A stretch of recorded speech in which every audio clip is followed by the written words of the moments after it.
In Ohio, if a 10-year-old were raped and She can legally have an abortion today. yeah, but you're trying to end that. Yeah. So We're not how? there yet. So okay, We're not there. But so how would that work in your society then? If a 10-year-old has a kid and there's no abortion allowed, how would you justify? We would help her, actually. Make sure You're going to help a 10-year-old have a child. No, we would make sure she would have access to health care, mental health care. We'd make sure the horrible, heinous individual who did that horrible crime was arrested. But how would a 10-year-old be allowed, like, how would a 10-year-old be suited to have a... I don't know. That's why we have great medical care in our state. Ohio is ranked 37th in the country for overall health, a slight improvement from a ranking of 38 in 2019, according to America's Health Rankings 2022 annual report.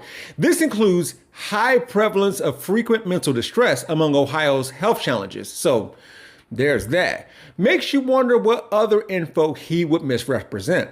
The opening clip showed attorney and president of Ohio Right to Life, Michael Gonidakis, being confronted by the Ohio rooster, DJ Burns, whose videos I've used a few times here.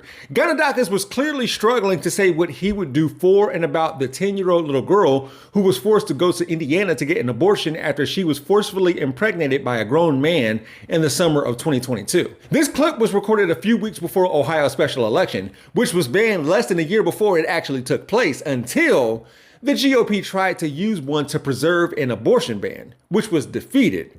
More on this in a second. Currently, abortion is legal in Ohio for up to 21 weeks and 6 days of pregnancy. Another abortion-related law that was signed into law, Senate Bill 23, was designed to ban abortion at around 6 weeks of pregnancy. However, this law was blocked by a lawsuit filed to the Ohio Supreme Court to prevent SB 23. If you would ask Gonidakis, he would lie and say abortion was legal in Ohio up until and maybe through the 9th month. It wasn't true during the special election, and it isn't true for the November ballot coming up in a few weeks. A yes vote on issue 1 would establish a state constitutional right to make and carry out one's own reproductive decisions, including decisions about abortion, contraception, fertility treatment, miscarriage care, and continuing pregnancy. It would allow for the state of Ohio to restrict abortion after fetal viability, unless an abortion is necessary to protect the pregnant patient's life or health. Meanwhile, a no vote opposes amending the Ohio Constitution to establish the constitutional right to, quote, make and carry out one's own reproductive decisions. I would imagine that the idea of voting no to get abortion rights on the November ballot and then voting yes to get those rights enshrined into the Constitution may be confusing for some Ohioans, but that's what we have to do. And the Michael Gonidakises of the world are relying on the potential confusion because he and Republican politicians of Ohio have no ways in which to help those suffering from a lack of access to healthcare. I know you like playlists. Here's mine from Rebel HQ featuring 500 plus videos that we have created.